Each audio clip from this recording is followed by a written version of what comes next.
Welcome my channel. నేను మాధవి. ఎలా ఉన్నారు? బాగున్నారా? ఈరోజు అయితే ఎగ్ బిర్యానీ చేస్తున్నాను. నార్మల్ రైస్, మన ఇంట్లో వాడే రైస్తోని ఎగ్ బిర్యానీ అయితే తయారు చేస్తున్నాను. ఫస్ట్ అయితే రైస్ అయితే తీసుకొని కడుక్కొని ఒక 2 సార్లు మళ్ళీ వాటర్ పోసి అయితే పెట్టుకున్నా. కావాల్సిన ఉడకబెట్టుకున్న గుడ్లు కూడా కావాల్సిన మసాలాలు రెడీగా పెట్టుకున్నా. ఎలా చేసుకోవాలో చూద్దాం. మనం గుడ్లు ఫ్రై చేసుకోవడానికి అయితే ఫస్ట్ కొద్దిగా ఆయిల్ వేసుకుందాం. గుడ్ల మీద అయితే ఇలా ఒక స్పూన్ తీసుకొని ఇలా చేయాలండి. గుడ్లను మొత్తం ఇలా గుచ్చి చుట్టూరా మనకి లాస్ట్ ఫైనల్కి కావాలి కదండి, కొంచెం బ్రౌన్ ఆనియన్ కోసం అయితే కొద్దిగా ఫ్రై చేసుకుంటాను. ఈ మంచి బ్రౌన్ కలర్ వచ్చేంత వరకు అయితే వేయించుకొని పక్కన తీసుకుందామండి.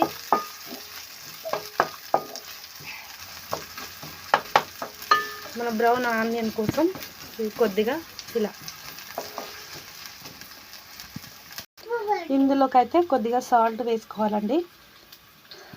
అలాగే కొద్దిగా పసుపు, వీటికి కలిసేలాగైతే కలుపుకుందాం.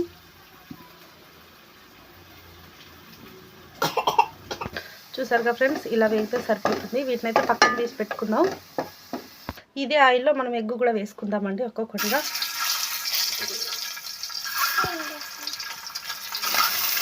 వేసుకొని అయితే మంచిగా ఫ్రై చేసుకుందాం. ఇలా ఆయిల్లో ఫ్రై అయితే చేసుకోవాలండి. ఎగ్స్ మనం ఎన్ని తింటే అన్నీ, మనకు కావాల్సినన్ని అయితే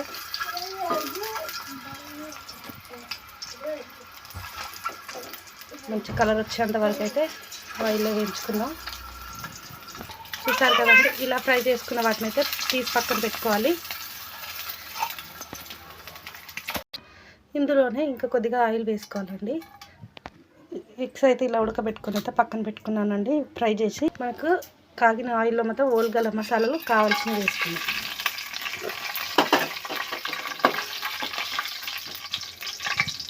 ఇందులోనే పచ్చిమిర్చి ఒక 4, ఆనియన్ కొద్దిగా. ఎవరైనా ఈజీగా చేసేసుకోవచ్చండి, కొలతే కావాలని ఏమీ లేదు. చూసారు కదా, ఇది మంచి కలర్ వచ్చేంత వరకు అయితే ఫ్రై చేసుకోండి. ఇందులోనే కొద్దిగా అల్లం వెల్లుల్లి పేస్ట్ అండి.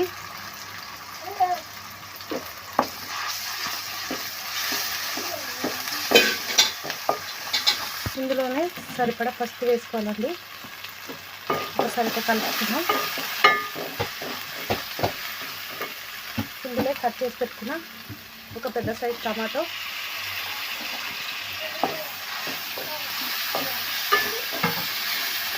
మొత్తం మంచిగా ఫ్రై అవ్వాలి.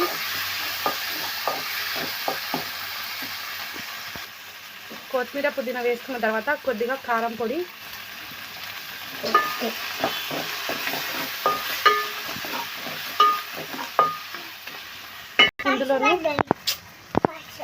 దీంట్లోనే 1 కప్పు పెరుగు వేసుకుంటున్నానండి.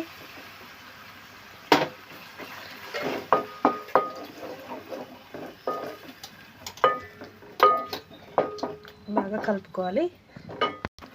ఇందులోనే కొద్దిగా గరం మసాలా, కొద్దిగా ధనియా పౌడర్,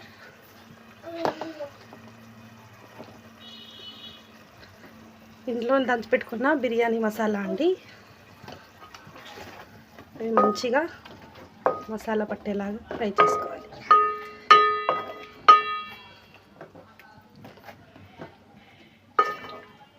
ఒకసారి మూత పెట్టుకొని ఉడకనిద్దాం. మనం ఆల్రెడీ ఉడికించి పెట్టుకున్న ఎగ్స్ కూడా వేసుకోవాలండి. ఒకసారి కలుపుకుందాం.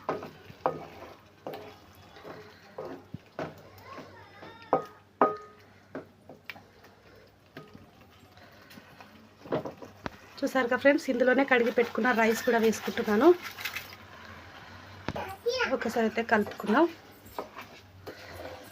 రైస్ వేసి ఇలా కలిసే, ఇవి చిన్న సన్న బియ్యం కదా అండి, బాస్మతి కాదు కాబట్టిగా మీకు ఒకటికైతే 2 గ్లాసులు వాటర్ అయితే వేసుకుంటున్నాను సరిపడా.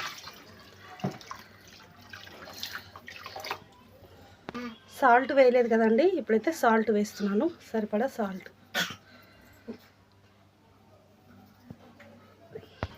మూత పెట్టయితే ఉడకనిద్దాం. ఒకసారి అయితే చూద్దామండి. ఇలా ఉడుకుతున్నప్పుడే మనము వేయించి పెట్టుకున్న ఉల్లిగడ్డలు వేసుకున్నాం.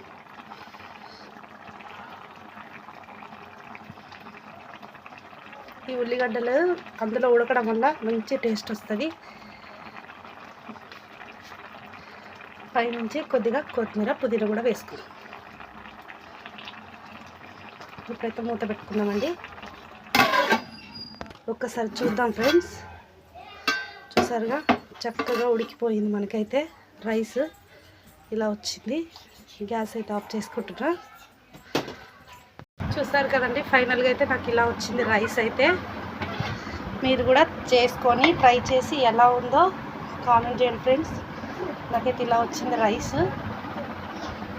చూసారుగా ఎగ్ బిర్యానీ ఇంట్లోనే ఈజీగా ప్రిపేర్ చేసుకోవచ్చు. ఎవరైనా వచ్చినప్పుడు చేసుకోండి, తినండి, ఎలా ఉందో కామెంట్ చేయండి ఫ్రెండ్స్. చూసారు కదా, ఇలా ఇంకొక వంటతో మీ ముందు ఉంటా. బాయ్ అండి.